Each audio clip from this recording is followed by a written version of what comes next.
दोस्तों, मैंने कई बार वीडियो बना करके आपको बताया है कि अगर कोई व्यक्ति आपके खिलाफ झूठी शिकायत दर्ज कराता है तो किस तरह से अपनी बात आप रख सकते हैं, कैसे ऐसे व्यक्ति को सबक सिखा सकते हैं, उसी के खिलाफ कार्रवाई कैसे करा सकते हैं। ये मैं चीज़ें आपको पहले बता चुका हूं कई बार। लेकिन आज की इस वीडियो के अंदर मैं आपको बताने वाला हूं कि अगर कोई पुलिस वाला आपको झूठे केस में फंसाता है तो क्या करना चाहिए, या फिर आपको झूठे केस में फंसाने की धमकी देता है तो क्या करना चाहिए। क्योंकि दोस्तों, लोग डरते हैं, बिना किसी कारण के, बिना गलती के पुलिस से डरते हैं।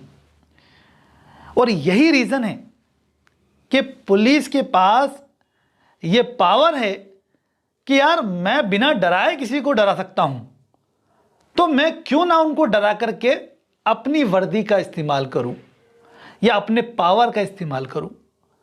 तो दोस्तों, जो भ्रष्ट है ना, जो भ्रष्ट पुलिस ऑफिसर है, वो आपका अगर उससे सामना होता है तो निश्चित तौर पे वो आपको डराएगा भी, धमकाएगा भी, झूठे केस में फंसाने की भी धमकी देगा, पैसे भी ऐंठेगा। और आप सभी को पता है कि रेशियो कितना है ऐसे व्यक्तियों का, कितना रेशियो है मुझे एक्सप्लेन करने की ज़रूरत नहीं है। आपका सामना अगर ऐसे पुलिसकर्मी से पड़ जाता है जो भ्रष्ट है, ईमानदार से पड़ता है तो ज़रूरत नहीं पड़ेगी, लेकिन भ्रष्ट से पड़ जाता है और वो आपको फंसाना चाहता है किसी केस में या फंसा दिया है, तो क्या करेंगे। तो दोस्तों, सबसे पहली चीज़ ये जान लो आप कि अगर आपने कुछ गलत नहीं किया है तो किसी से डरने की ज़रूरत नहीं है। आपको कानून का इस्तेमाल करना सीखो। आप क्या करते हो, अग्रेशन में हाथापाई, गाली गलौज या गुस्सा, ये चीज़ें करने की कोशिश करते हो किसी भी पुलिस ऑफिसर पे जो मिसयूज़ कर रहा है अपने पावर का। उसको ऐसी मार मारने की ज़रूरत नहीं है। कागज़ की मार जो कि इफ़ेक्टिव होती है, जिसका रिजल्ट आना निश्चित है, आएगा ही। एक सिंपल सा पत्र भी आप लिखते हो ना उस जिले के एसपी को, तब भी उस पर रिजल्ट आता है। लेकिन मैं बात करूंगा गहराई की, जिससे वो पुलिसकर्मी जिसने आपके साथ गलत किया है वो सोचेगा 10 बार किसी भी व्यक्ति के साथ गलत करने से पहले। तो सबसे पहली बात कि अगर कोई व्यक्ति किसी व्यक्ति को, यानी जो पुलिसकर्मी है वो किसी व्यक्ति को झूठे केस में फंसा देता है, अब वो केस चाहे ऐसा हो जिसमें उसको मृत्युदंड की सजा हो सकती है इनोसेंट पर्सन को, या आजीवन कारावास की सजा हो सकती है, या 10 साल तक की सजा हो सकती है, ऐसे केस में फंसा दिया है, तो ऐसी स्थिति के अंदर उस पुलिस ऑफिसर ने 388 आईपीसी का ऑफेंस किया है। आप ये सोचेंगे यार उसने 388 आईपीसी का ऑफेंस कर दिया, लेकिन मैं किस तरह से ये साबित करूं कोर्ट के अंदर कि उसने 388 आईपीसी का ऑफेंस किया है। तो दोस्तों, आपका बचाव आप अपने वकील को बताते हैं। कोई भी व्यक्ति जिसके ऊपर झूठा केस लगाया गया है वो अपने वकील को बताएगा कि साहब ऐसी कोई भी सिचुएशन नहीं है, एक्चुअल स्थिति तो ये है। उस एक्चुअल स्थिति को आपका वकील कोर्ट के समक्ष लाने के लिए कोशिश करेगा। लेकिन ऐसा नहीं है कि आप केस नहीं कर सकते उस भ्रष्ट पुलिस ऑफिसर पर जिसने आपको फंसाया है। उस पुलिस ऑफिसर के खिलाफ आपको उसी समय, जिस समय आपको लगता है कि हाँ मुझे करना चाहिए, या फिर आपको जेल में डाल रखा है तो जेल से बाहर आते ही तुरंत वकील की सहायता से एफआईआर दर्ज कराने का अधिकार है। बिना वकील के भी जाकर के आप अपना एफआईआर दर्ज करा सकते हैं। थाने पर जाकर के आप एफआईआर दर्ज कराते हैं तो निश्चित तौर पे आपकी एफआईआर को नहीं लिया जाएगा, क्योंकि पुलिस भाई भाई। तो कोर्ट के पास आपके पास ये अधिकार है, कोर्ट के अंदर जाकर के आप एफआईआर को दर्ज कर सकते हैं जिसने आपको झूठे केस में फंसाया है। और अगर कोई पुलिसकर्मी आपको झूठे केस में फंसाने की धमकी दे रहा है, फंसाया नहीं है, यहाँ पे धमकी की बात है, तो 389 आईपीसी का ऑफेंस कर रहा है वो। अब वही ऑफेंस जो मैंने अभी आपको बताया, उन्हीं ऑफेंस के अंदर फंसाने की धमकी दे रहा है। इंटेंशन क्या है, क्यों फंसाना चाह रहा है वो, उसको आपसे पैसा चाहिए, कोई संपत्ति चाहिए, कोई वैल्यूएबल चीज चाहिए, इसलिए वो आपको फंसा रहा है। तो आपको डरने की कोई जरूरत नहीं है। ये दोनों धाराएं हिट होती हैं कि अगर वो फंसा दिया है तब तो वो 388, और नहीं फंसाया है, उसने धमकी दी है तो 389। इसके अलावा जब इसने ये एक्ट किया है, जब वो झूठे केस में फंसा रहा है, इसका मतलब ये कॉमन सेंस की बात है कि वो अपनी ड्यूटी के विपरीत कार्य कर रहा है।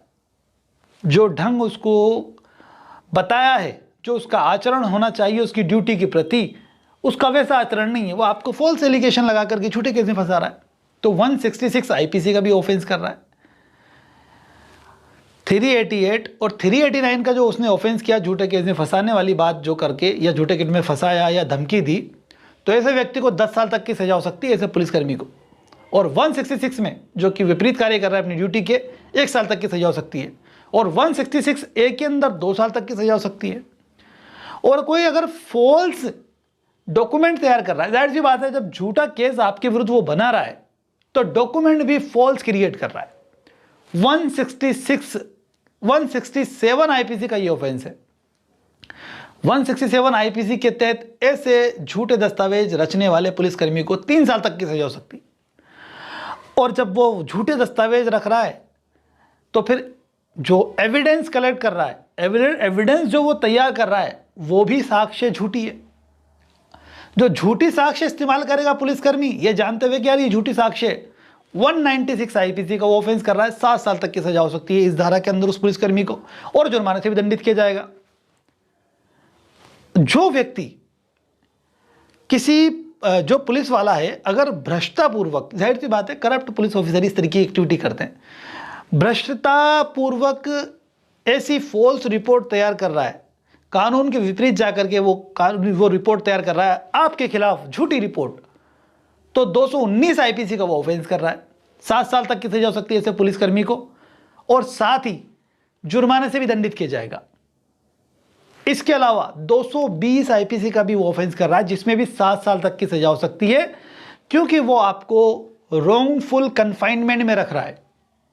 आपको गिरफ्तार कर लिया, कन्फाइन कर लिया, आपको थाने पे ले जा करके, जो जेल है थाने की, उस कस्टडी में आपने अपने पास रख लिया, तो ये रॉन्गफुल कन्फाइनमेंट है। आपने जब कुछ किया नहीं, झूठे केस में आपको उठा करके लेकर के जा रहे हैं, तो रॉन्गफुल कन्फाइनमेंट हो गया। और 320 आईपीसी कहती है कि भाई अगर कोई किसी व्यक्ति को रॉन्गफुल कन्फाइनमेंट में रखेगा तो 7 साल की सजा से दंडित किया जाएगा, पुलिस ऑफिसर के लिए ये धारा भी, या फिर उसको गिरफ्तार करके कोर्ट में पेश करेगा तो भी 7 साल तक की सजा है। और 342 आईपीसी का भी ऑफेंस कर रहा है वो, रॉन्गफुल कन्फाइनमेंट में 342 आईपीसी भी हिट होती है। तो ये इतनी सारी धाराओं का ऑफेंस कर रहा है वो पुलिसकर्मी जो आपको झूठे केस में फंसा रहा है। अब आपके मन में कंफ्यूजन होगा कि सर बात तो ठीक है, कानून है, लेकिन अगर हमने कोई एक्शन लिया या हमने कोई कार्रवाई की तो वो पुलिसकर्मी हमारे विरुद्ध और झूठे केस लगाएगा। तो यही तो रीजन है, यही तो कारण है जो उसके पास इतनी हिम्मत है कि वो उसे पता है कि तुम एक्शन नहीं लोगे।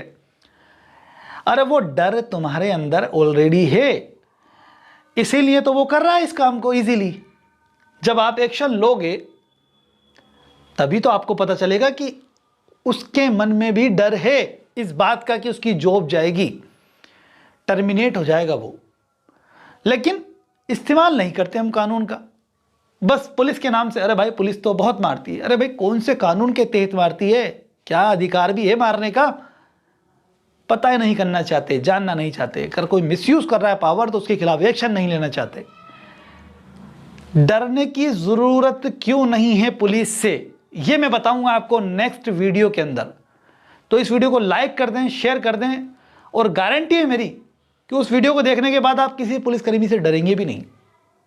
तो चैनल को सब्सक्राइब कर लेना, क्योंकि वो वीडियो बहुत इंपॉर्टेंट होने वाला है आपके लिए। Thank you for watching guys.